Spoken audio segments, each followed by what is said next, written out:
4 ოქტომბრის საქმეზე 15 პირიანი ჯგუფის საქმის განხილვა იწყება ამ წუთებში თბილისის საქალაქო სასამართლოში. მათგან ერთი ბათუმელი მედროშე ზურაბ ჭავჭანიძეა, რომელიც ციხეში პროტესტის ნიშნად შიმშილობას აგრძელებს.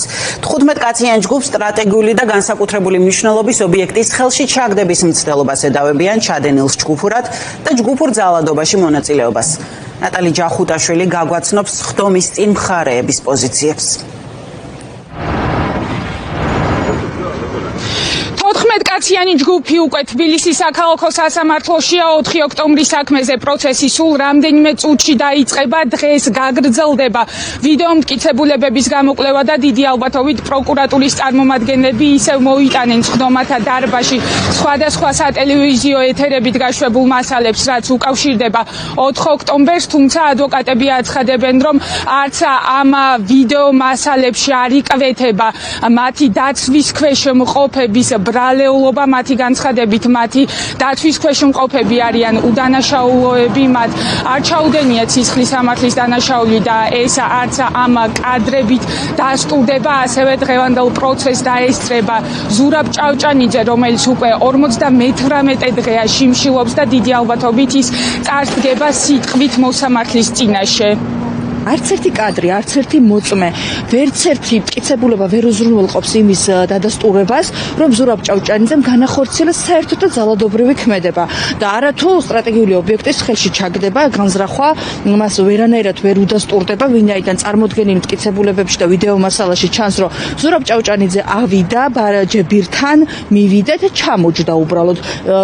ანუ განზრახვა რაში გამოიხატა, რომ შეიჭრებოდა, რა ქმედებაში გამოიხატა, ეს ყვეველია და ბრალდების ხარჯს ბრალის დადგენილებაშიც კი არ აქვს მითითებული აღნიშნულთან დაკავშირებით. განაგრძობს შიმშილობას იმ დრომდე, სანამ სასამართლო არ გამოიტანს კანონიერ დასაბუთებულ გადაწყვეტილებას, ვინაიდან სწორედაც მიზანი შიმშილობის ზურაბ ჭავჭანიძეს აქვს ის, რომ მის მიმართ არსებული ცრუ ბრალდება, რომელსაც მტკიცებულებებით არ აქვს, სწორედაც ამან გამოიწვია პროტესტი და ასევე სურს საზოგადოებას უთხრა ზურაბ ჭავჭანიძემ, რომ არ შეიძლება ადამიანს წაუყენო ბრალი მტკიცებულებების გარეშე და უნდა რომ ყველამ გაიგოს თუ რა შედეგი შეიძლება შემდგომ მოყვეს ამას.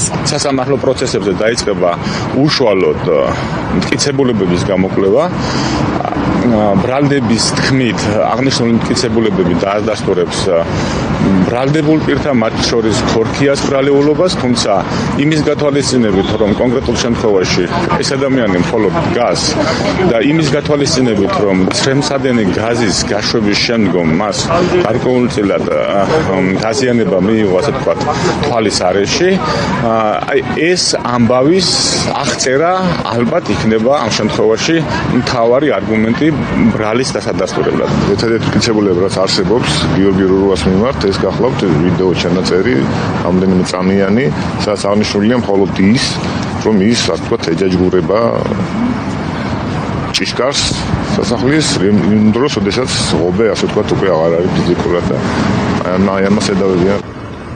4 ოქტომბრის საქმეზე პროცესი სულ რამდენიმე წუთში დაიწყება. დღეს 14 ბრალდებული იქნება ხდომათა დარბაზში. სავარაუდოდ ეს ადამიანები ისარგებლებენ სიტყვით და კიდევ ერთხელ დააფიქსირებენ საკუთარ პოზიციას. არც ერთი მათგანი ბრალს არ აღიარებს. შეგახსენებთ, რომ მათ საგამოძიებო ორგანო ედავება სტრატეგიული ობიექტის ხელში ჩაგდების მცდელობას და ჯგუფურ ძალადობაში მონაწილეობას.